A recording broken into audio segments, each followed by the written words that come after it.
The Okafors were having a garage sale. They were trying to get rid of old items around the house that were no longer being used but still had value. Ngozi had resisted selling her things at first but finally agreed to sell a bicycle and a box filled with toys after her mom had promised to get her a new bicycle with part of the money they made from the garage sale. Her mom had written 10,000 naira on a piece of paper and placed it on the bicycle. Ngozi remembered clearly that her dad had gotten the bicycle for 12,000 naira 2 years ago. Why was her mom selling it for less? Assets lose their value after some time. Just like Ngozi's bicycle, this loss in value of assets is called depreciation, and businesses have to record depreciation of assets in the financial statement.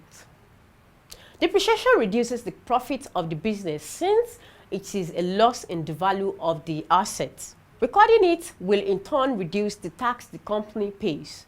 Recording depreciation can help the business have money to replace the assets when it loses its value. For example, if Ngozi's bicycle loses value by 3,000 every year, after 2 years that is 6,000. If Ngozi keeps 3,000 every year for new bicycle, by the time the old bicycle is no longer useful, she will have kept enough money to buy a new bicycle.